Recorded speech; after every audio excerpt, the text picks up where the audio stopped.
Hi everyone, so today I'm back with another foundation review and I'm quite excited for this one. I've been putting it off because I have a few Charlotte Tilbury foundations to try, as well as Becca, Cover FX, the list goes on.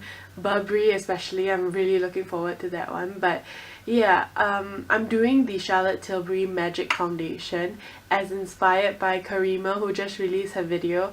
I was putting it off for the longest time and I'm not sure why I didn't want to try it. I guess also because I have a lot to go through and I'm on this whole one in one out kind of regime where if I finish one then I'll try a new one.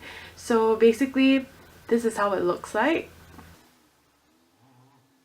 It has a very gorgeous packaging. It's just a very, I'm not sure if it's rose gold, it looks kind of copper, and then there's this white kind of ring around it and this matte. It feels like glass, a glass bottle, and inside is the product.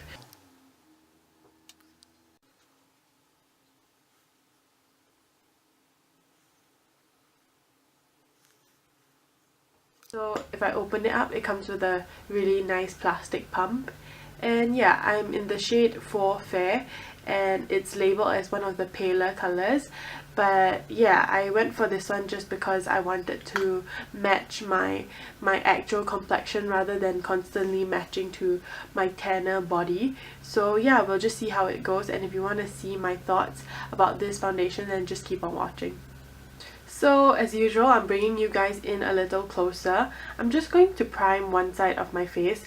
My face at the moment is kind of, I wouldn't say complicated, but I am actually an oily skin girl, but I frequently get dehydrated either from acne, intensive products, or just basic, you know, not hydrating myself enough. So yeah, at the moment I'm kind of dry and dehydrated, so that can prove to be a little complicated, but as I wear makeup throughout the day I naturally get really oily and that's pretty standard. So yeah, knowing all those things about my skin, you can see how this wears and how it performs, so you guys are better informed.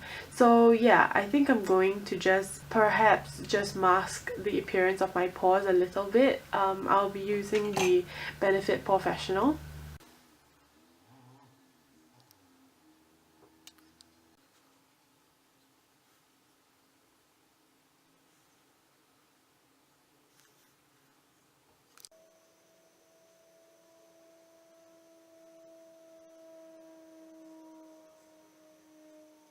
Okay, so half my face is primed. Let's move on to the application method. I'm going to use the Beauty Blender sponge on this half of my face, and this half I'm going to use a kabuki brush. Okay, just going to do one pump.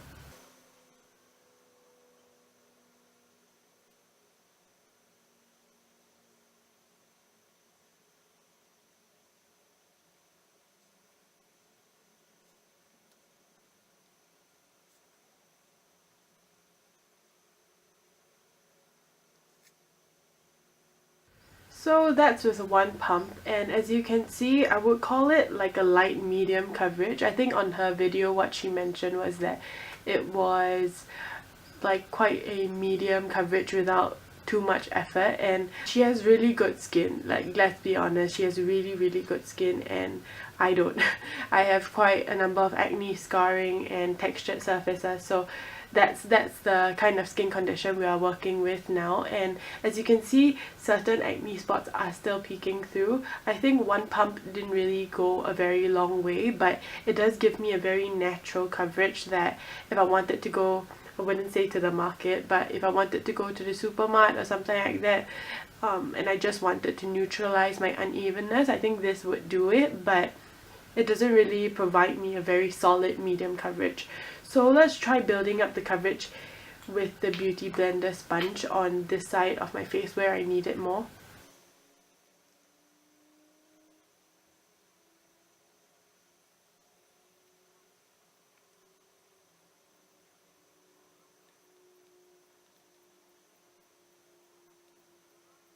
So yeah, that's how it looks. You guys can sort of determine for yourself if this is actually good. I'll just bring you in a lot closer. With the Benefit Professional, it did mask the appearance of my enlarged pores and it did smooth over certain texture areas, but the foundation itself is giving me quite a medium coverage at this point. it feels velvet on my skin. Amazingly, it really feels like velvet, and it isn't too tacky. It's actually quite matte in that sense, and it's not fully matte, but it's definitely not dewy, so that's what it's giving me. And it's quite a surprise that it's giving me a velvet finish despite using the beauty blender, just because this is damp, but it's still giving me a velvet finish. So on this side I'm going to use a kabuki brush.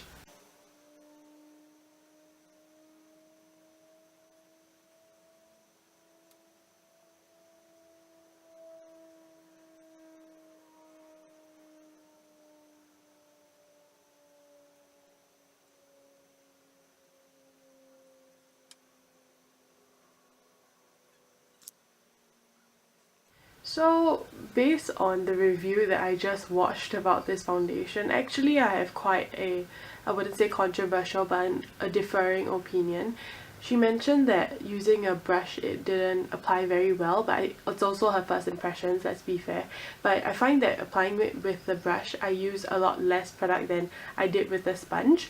I find that with the brush, even though it does eat up a lot more product, but it gave me a more even canvas, and it also spread around the face a lot evenly. I think that with one pump it gave me a full medium coverage already, and yeah, I didn't have to go in with 1.5 pumps. So unlike this side, I use a lot more product, but the sponge did not eat up the product because I think it's quite a moussey whipped consistency, so it does sink into the fibers a lot more. However, because it sinks into the fiber, it spreads around the face a lot more easily. So yeah, I'm loving the finish, and likewise it gives me quite a velvet finish. This side it's more velvet than this. This has a slight tack to it, but I'll give it a while to set. And yeah, that's my feelings about the foundation at the moment. I'm not going to do much makeup. I'm just going to maybe do my brows, my lashes, and a lip color. But basically I'll be staying home to do some errands, so that isn't too labor intensive or anything. But I'll check back in periodically throughout the day so that you can see how this foundation lasts. So yeah, I'll check back in when I'm done with my makeup, and I'll get back to you.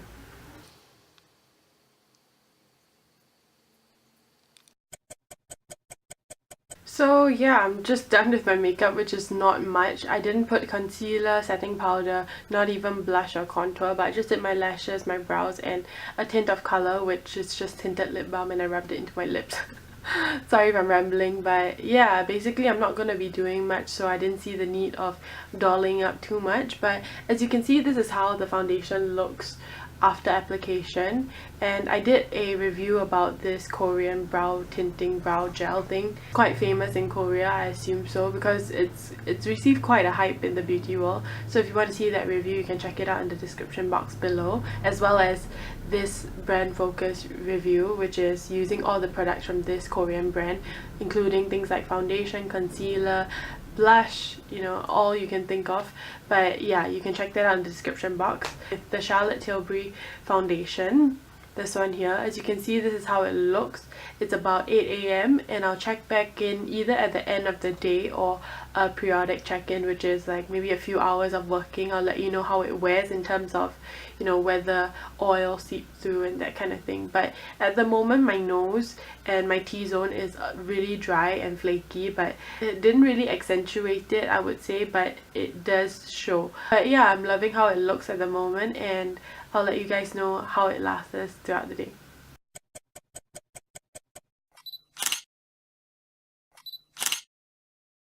Okay, so it's the end of the day, and it's about 5 PM at this point.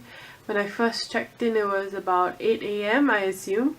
So going back to this foundation, the Magic Foundation, I think that, I mean, I've heard a couple of reviews on it, and more notably the recent Karima's video. I'll leave her link below. So those people with dry skin, I suggest you watch her video, just because that's her skin condition and she's pretty much flawless in my opinion. But for me, someone who's acne scarred, textured skin, oily skin girl with quite prone to dehydration. This is my thoughts and my opinion. Basically, I actually think it is not too makeup-y. It doesn't look like I'm wearing too much. I actually used quite little on this side actually, and on this side slightly more, but even on the prime side and on the side where I use slightly more than one pump, it doesn't really look like I applied too much. If you can see, my face kind of looks very natural and just very, I wouldn't say overly oily. It seemed to have controlled my oils pretty well. One thing to note is that I had flaky bits on my nose and I had to reapply this area just cause it did not hydrate that area very well, but as my oils are seeping through, it's starting to look more and more natural, if that makes sense. And also I just think that it looks very nice on camera, if that makes sense. And also, I mean, on video, I'm not sure how flash photography would really last with this. It doesn't seem to have any SPF, or SPF 15, which is quite low. It might not have a severe flashback but a slight one, but I think this is great for formal occasions if you want to build it up to a higher coverage. I did not use any concealer, as I mentioned, and it looks great. I mean, if it looks this presentable, I think I will likely not even use concealer the next time that I wear this. And also for those girls that just want a very light wash of, you know, just covering all your discolorations, even though you have, you know, pretty perfect skin, you can just apply a few dots in the center and then just blend it out. I think that will look really even more natural than it does on me. That's all I have to say, and I guess upon first impressions I'll give it about an 8 out of 10 for this foundation. I mean, the name kind of throws me off because I'm expecting magic, but it's not really there. It's quite standard. I mean, it's not worth the price point, if I could put it that way, and I don't mean it in a degrading manner. I just mean like it kind of reminds me of a slightly mattifying version of the L'Oreal True Match, which you can get at the drugstore for a really affordable price. So yeah, that's my quick tidbits of a review, and if you like it, do give it a thumbs up and don't forget to subscribe. With that, I'll see you in the next one, guys. Bye!